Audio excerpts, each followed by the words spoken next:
I am Seth Grantley, and welcome to the GKT Community Podcast, a podcast where we meet one of the inspirational people who share their knowledge and lived experience on globalknowledgetransfer.com.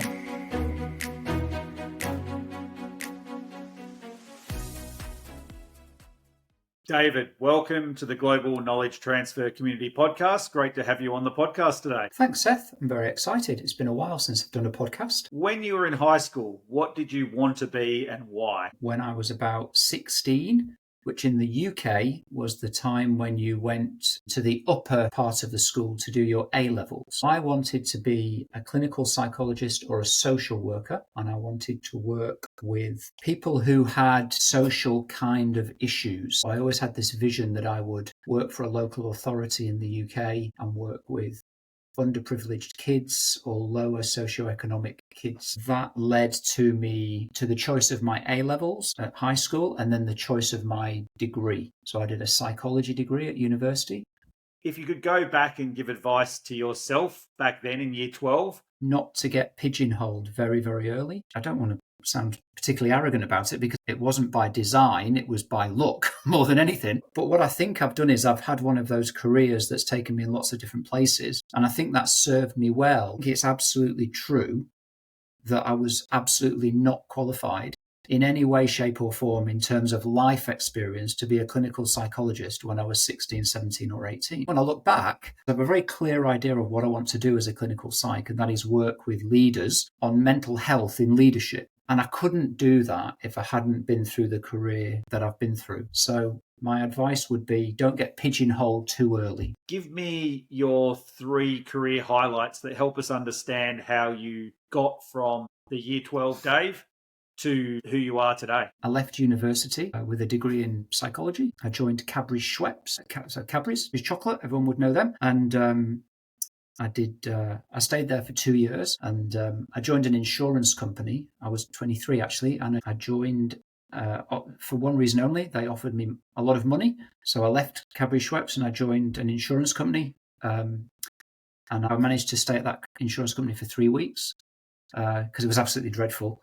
The culture was terrible. The next organisation that I joined, I did manage to secure a job relatively soon after that, and that was Hewlett-Packard. I became one of the HR managers for Hewlett-Packard, and they had something called the HP Way, which was a cultural outlook that permeated through the organisation, and that was absolute chalk and cheese from the insurance company. There came a time at Hewlett-Packard when I was offered a role in Australia. I did an internal transfer. I'd never been to Australia. I didn't know anything about it.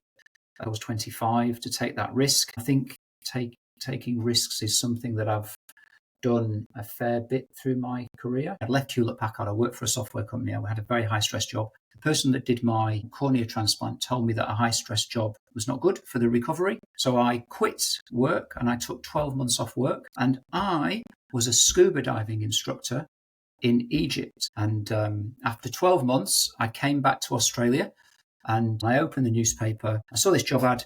And it was for the head of fundraising and marketing for Canteen, the kids' cancer charity. And I'd never thought about working for a not-for-profit before. And I went in, I got the job. And so I was the head of fundraising for Canteen. I ended up staying there for 6 years. And I think I fell in love with not-for-profit and purpose. I've had one organisation. I was recruited by the board of directors, and at the very first board meeting, it became very clear that I wasn't the right person for the job and I was never going to get on with that board of directors. That was a challenging moment because I'd left Canteen actually to go and join this organisation, and it was very, very clear that I'd joined the wrong organisation. So I had to leave. I resigned immediately after the board meeting. I simply wasn't the right chief executive for that business. I think a little bit of depression crept in, but again, I managed to pull myself out. I went to see my GP. And the GP helped me through some of the medical things I was going through. And I also relied very, very heavily on one of my mentors or my coaches who was based in Sydney at the time. And I eventually got a fantastic job about 6 weeks later. So there was only a 6-week period.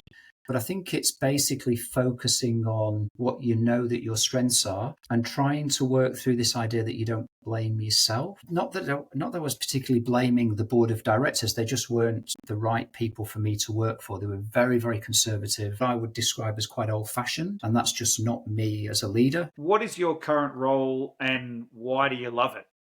What I do today is I've set up a small consulting organization called Better Workplaces, and I work with organizations and leaders on helping the organization to be better and the leader to be better through culture and through improved leadership. I get to coach and mentor very senior leaders in organizations. I get to problem solve. I prefer to talk about the casting of an objective eye over an issue.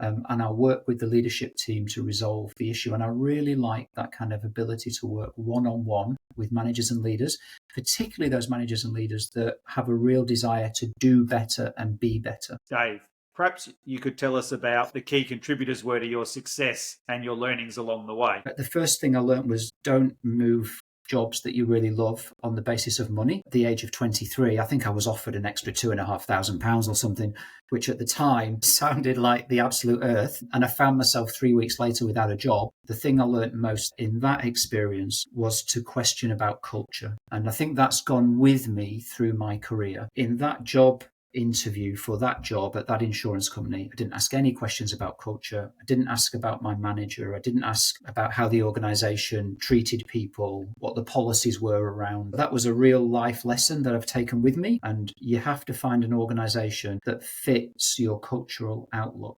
because typically you can't change an organization's culture unless you're in a position of leadership, which I was later in my life. So I think that's probably the first thing that I've learned. And the second thing I've learned, it's important to take risks in your career. I'm a little bit more of a risk taker when it comes to financial things, particularly in not-for-profits where there's fundraising involved and things like that.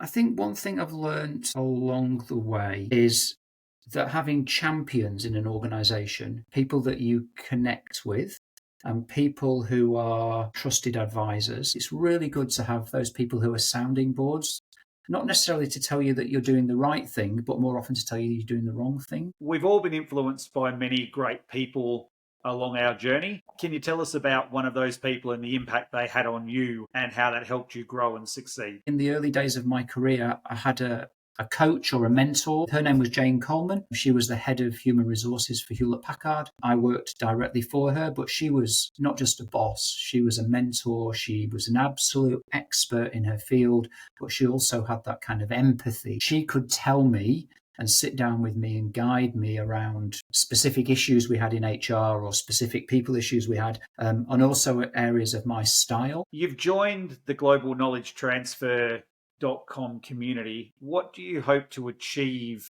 for you and others? From what I know about your organization, Seth, it aligns absolutely with my belief that management and leadership can be developed and can be improved through communication, coaching, mentoring, and that hand-holding on a journey. It's really important that managers and leaders have a place that they can go where they can download, discuss, debate, and reach conclusions that they may not have reached on their own. And I think the organization that you've set up is absolutely in my sweet spot for not only my own development, because I think every conversation I have with a manager or leader in an organization adds to my own knowledge of industry and knowledge of management and leadership, but I think it will allow me to work with people on improving their management and leadership skills. And global knowledge transfer is focused on where the real progress and development can come in someone's management and leadership journey. So I'm delighted to be involved and I can't wait to get going. What are the 3 top challenges you faced and how did you overcome them? I've been in organizations that need restructuring because they're not structured in the right way. And I think that's really, really difficult, particularly if you have a kind of empathetic outlook on life. In actual fact, when I was at Hewlett Packard, I got a bit of a reputation for being the person that closed things down. And I had to close down a couple of manufacturing facilities. And I realized that I got that reputation because I was actually quite good at it. I say that actually with a little bit of pride because I think things have to be done in the right way. I don't think you can ever sit here and say organizations don't need to go through change and people are not impacted by that change. But I think it's about how you manage that. Over my career, I've learned that you have to do that yourself and you have to be involved in that yourself if you're the manager and leader. So I think managing change is one of the things that we could be better at as managers and leaders. If you could have 1 hour with any 3 people, dead or alive, who are they and why? One of the people I'd really like to meet would be Margaret Thatcher. I grew up in Manchester in the 80s. I'd like to ask Margaret Thatcher a lot of questions about what she did to the UK and why she did it and what she thought the outcome would be with the implementation of Thatcherism. That's something that's quite political to me. I would love to do that.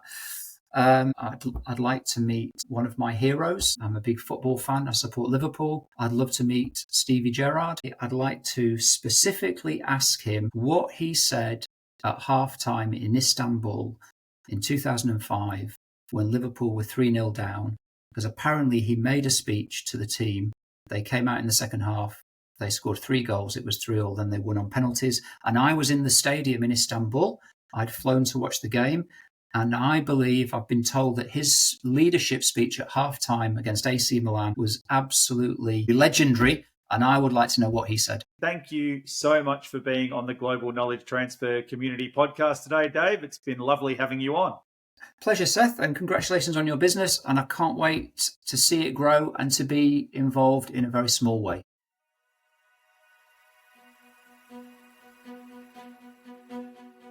That is all we have time for today. Thanks to our guest and our sponsor, globalknowledgetransfer.com.